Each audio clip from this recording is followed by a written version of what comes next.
Good morning everyone, welcome at Tenuta di Fessina. I am Jacopo Maniaci, the winery manager, and we are on the northern slope of Mount Etna, the biggest active volcano in Europe today. This company has been founded by Silvia Maestrelli in 2007. She's a winemaker from Tuscany, first lady here on the volcano, a pioneer, and right now we are in Rovittello, literally enclosed between two different lava flows. On my right side I have the 1911 lava flow, on my left side I have 1809. We are literally surrounded between a huge horseshoe, an amphitheater which is deeply influencing this terroir around me, which is very, very old. The dream of Silvia was to invest in something really, really special. So after many years of research, she decided to buy this field from more than 10 different owners, all farmers. So we inherited a very, very complex place. Just imagine that the average age, mostly on the original rootstock, is from 70 years old to 150. Also some Pre-phylloxera, all bush wines of Nerello Mascalese. We made so many years of survey in order to understand that in this field we have more than 8 different DNA variations, 8 different biotypes of the same grape variety, and an incredible and complex soil composition due to the double eruptions. Just imagine that the 1911 opened up a new crater, 1911 lava flow, northeast crater, really rocky and basaltic, and the 1809 instead, it comes from a lateral crater, just a single eruption from the volcano, very sandy and light. The whole soil is mostly made by pomace, cypria, and volcanic sand, which is the aim, the soul of Silvia wines. Very vertical, very sharp, very elegant and feminine style, lot of mineral notes, very clean. The idea of Silvia was to enhance, to keep on the memory of this place alive. So we are still working everything organically, we are still working everything by hand. More than 1,000 hours of manual labor, and I'm here in one of my favorite plots, Il Musmeci area, our cru selection Nerello Mascalese 100%, and I'm here in order to show you 100 years old original rootstock vine of Nerello Mascalese. This plot is mixed up. The average age starts from 1932, which means that the youngest part, it's today 88 years old, ending up with very, very old vines. And as you can see, we are just at the end of harvest. We ended up yesterday. I'm so happy because in a year which was at the end so awful for all of us, at least we picked some amazing grapes. 2020 will be an amazing harvest, probably the best of this decade. I love the colors right now. As you can see, everything it's managed with a single chestnut stick on a bush wine, no mechanization at all, and the whole company is respecting the environment and the terroir that is surrounding us. More than 200 lava rock walls around me, just bush wines, the whole 7 hectares of Rovittello. And I'm going to show you even the company. We will start from the Palmento, which is the old winemaking area that Silvia preserved in an original shape. I will show you the barrel cellar, which is completely untouched since the 17th century, and we will toast at the end together.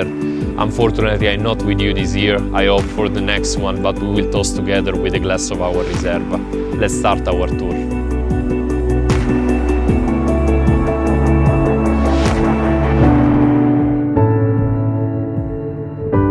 Here we are in our Palmento. So first of all, you have to know that this is like the bones of Tenuta di Fessina.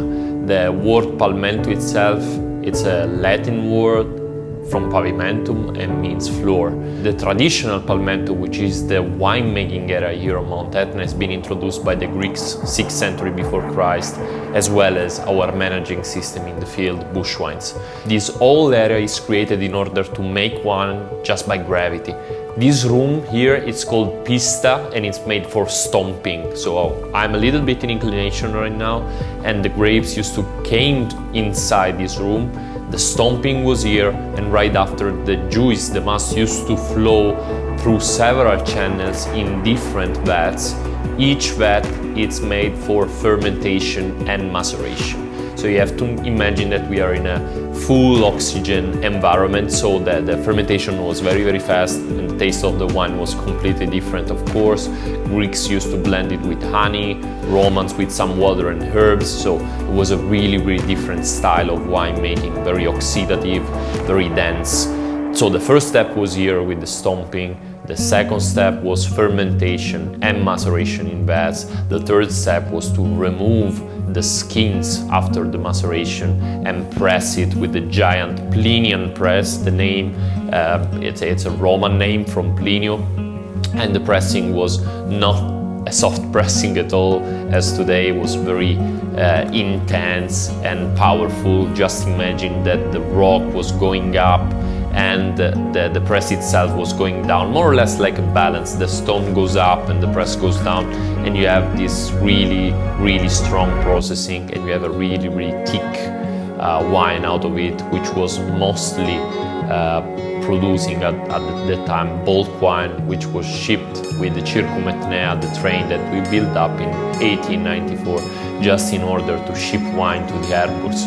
So this area, as you can see, has been left almost untouched by Silvia. We fixed just a couple things, respecting the memory of the place, just in order to show you how wine started here in the 6th century before Christ. Now, next step will be the bottaia, so our barrel cellar, because at the end of the whole processing, the wine used to flow by gravity directly into the barrel cellar.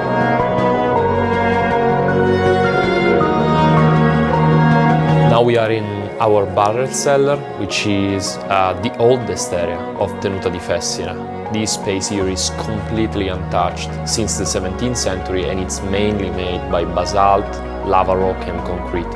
And it's completely dedicated to the aging of our cru selection wines here at the estate. So first of all, you have to know that this room is the output of the palmento, where we have been before, because for gravity, the must used to flow inside this room, and through some pipes which are on the top of the roof, it was flowing directly in a giant chestnut barrel, which was at least 2 or 3 times bigger rather than those which are 35 hectoliter. The interesting thing about this room is, first of all, the quality of the temperature. The walls are made of lava rock and they are thick, more than 1 meter. For this reason, Silvia, since the beginning, decided to age the best wines of the estate in here. And I start from the big ones. This one is very close to me right now, and it's the Apuddara B2, which is the only wine of the estate, single vineyard, Carricante, at almost 3,000 feet of altitude, 70 years old bush wines, which is completely aging inside French oak barrels. So since the pressing, 24 hours of decanting, staging, and right after it's going here for at least 12 months, and the 90% of this time right on the live lees. Interesting thing, 1 year in bottle after that, so we released the Apuddara mostly after 24 months, half time in oak, half time in bottle. Moreover, we have in B1, so the first barrel in front of me, and couple tonneaus of 700 liter French oak as well, the Erce Rosso 1911 Lava Flow, a new wine from the estate. We are quite proud of this small microvinification of 3,000 bottles. First vintage ever is 2017, and it's Nerello Mascalese, directly from the 1911 Lava Flow that we saw before during the panoramic view of the field. And it's a quite interesting thing, because the rest of the soil of Tenuta di Fessina, it's a residual alluvional and pyroclastic soil, which mostly means pumice and volcanic sand, very light, very dry, very thin in composition. Instead, this area comes from the edge of the 1911 lava flow, which has been so intense and opened up a new crater, which is still active, the northeast crater, that the soil, it's really thick and basaltic. Therefore, in 2017, for the first time, this is the first vintage ever, we decided to make it just a small microvinification from a single hand-picked sorting, and we have 24 months in French oak and at least 1 year in bottle. Moreover, in this room we have also Il Musmeci Riserva, which is one of the most important projects of Tenuta di Fessina. Let me say that it's first of all a dedication, an emotional and intimate dedication that Silvia made to Mr. Ignazio Musmeci, the previous owner of the main building and previous owner of the oldest vines here at the estate.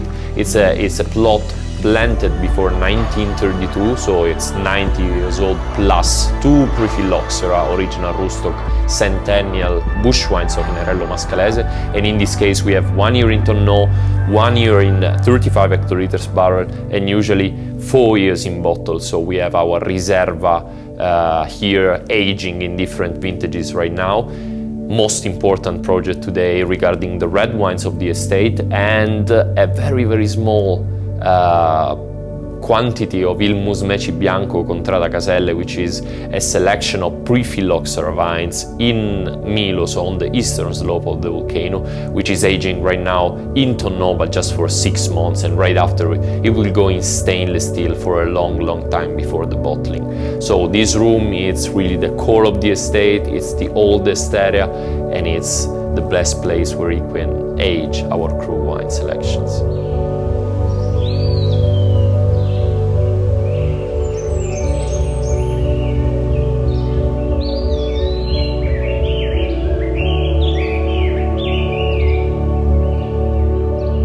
Here we are in Casa Palmento, which is the last investment of Silvia here at Tenuta di Fessina. I'm literally walking on the historical area, on the 17th century Palmento, which is downstairs. The Bottaia is in front of us, and this area is the accommodation, common area for all the guests here at the estate. Tenuta di Fessina was built up in the 17th century as a winery. You have to know that we built up the Circum Etnea, the train, in 1894, just in order to ship wine. So all this area was a huge, massive bulk wine production area. Now we have the new Etna wave, the new era, and Silvia bought the field in 2007, which was very healthy, in a nice shape, but the building itself was in awful condition. Beautiful structure as well. We ended up the renovation recently, building up 7 rooms in total, 3 internal rooms, 4 external suites. Everything is going around original lava rock walls, original tiles from Caltagirone, a lot of beautiful details. I would say that Tenuta di Fessina today is a perfect balance between memory, modern design, comfort and elegance. Of course, we always try to give a beautiful experience to all our guests. We are really into the hospitality now. It's a new project that we love, and of course the wines are interacting perfectly with it. I already explained the crew in the cellar, but of course I would also point out the Erse project, Erse Rosso, which is one of the most beautiful and interesting projects of Silvia. We are trying to replicate a 100 years ago harvest, mixing up so many different biotypes together with a modern technology. Erse Bianco, which has been, along with Il Musmeci Bianco, the investment that we made in 2012 in Milo on the East Etna Bianco Superiore area, and of course Laeneo, 100% Nerello Cappuccio, such a niche project. We are just 4 producers around the world making this great, and of course Etna Rosato. I would love to make a toast with you right now. It has been a pleasure to show you the estate. I would just to say thanks to all our friends, importer, wine lovers, clients, everyone. It's a pleasure. Thank you so much. I'm toasting with a bottle of 2015 Il Musmeci Riserva. Just thank you so much for everything. Cheers and salute. Hello to the Vineyard Brands family, and thanks from the bottom of my heart for sharing and promoting my wines in the most beautiful and important market in the world. Bye bye.